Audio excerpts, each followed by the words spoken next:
first guest is an Oscar winner starring alongside Nicole Kidman in the acclaimed film Being the Ricardos, which is in theaters and on Prime Video. Here's Javier Bardem, everyone. That's what I'm talking about. Yes! That's what I'm talking about, buddy. It's so great to see you. Thank you for welcome. Good to see you. Happy New Year. Thank you for coming on.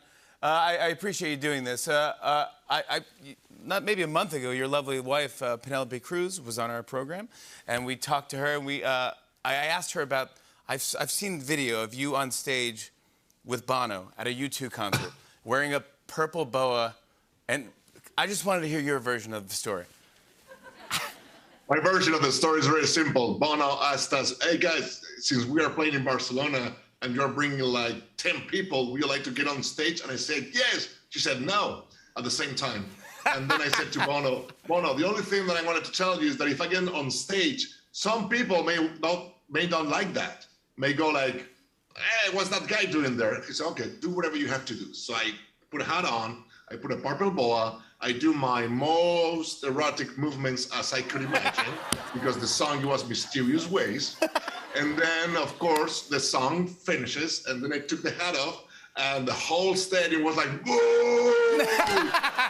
I told you, my friend. No.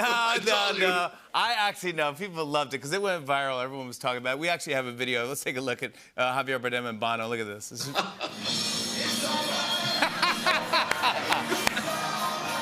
How awesome is this guy? Look at that. Yo! People are holding, that means number one. That's the finger you want. I saw people going like that. That's a good thing. We also talked about, you guys went to a few parties at Prince's house. Yeah. And we love Prince here, and always love hearing Prince stories. But how do you remember do you remember the first party you went to at his house? Yeah. Well, it was the night that I won the Oscar. It was 2008, and then I went to his house, and because Penelope was a good friend of him, and then I said it's Javier Bardem plus 17, because I brought 17 people with me to the Oscars, which I don't understand how in the world today could fit 17 people on the theater. So we went on, and he was so generous that he let all the 18 to come in the party. Wow! What a sweetheart. But also there's a story I heard that you're one of the reasons why he was late to one of his concerts. Yeah, that was in London. Again, Penelope knew him very well. He invited us, Penelope and I, and Jordi Moya, which is a good friend of ours, another actor, to have dinner before the show. And then we were having dinner, and we took the dessert, and we were having a drink, 2 drinks, and we were like, nobody's coming here to pick us up. So I stepped out of the room, and I said, hey, we are here. Did you finish? Yes. Then Prince came and said, are you done? Yes. So he told us to go to the seats. We were accompanied to our seats, and then the show started. And I was like, oh my God, they've been waiting an hour for us to finish the dinner. So that's my Hollywood star story. Wow. I made people wait for an hour. You really I'm so sorry. It's really, success has really gotten to your head. Oh my gosh, yeah. That's hilarious that he said. I didn't know. I swear to God, I didn't know. Yeah. It happened to me once. I was at a concert with Billy Joel at Madison Square Garden. And I went back to say hi to Billy with my mom and dad before the show. And we were talking to Billy, and he's, again, a super nice guy. And we started talking about doo-wop, and I go, yeah, I love doo-wop. My dad used to sing in the streets. And Billy's like, oh, yeah, what'd you sing? And we just started singing, like, as we stroll. We just started harmonizing. We must have sang 10 songs. And then we're like at least 5 songs. And then we're like, dude, it's like 9 o'clock. Like, what is going on? It's the only time I think he's ever been late to it. I'm like, so again, I'm sorry to everyone out there if that was my fault. Yeah, but I did not mean to do it. It's just the passion. It's just passion. Yeah, that's all it is. I want to ask you about this because I've seen all of your movies, and I'm sorry for you.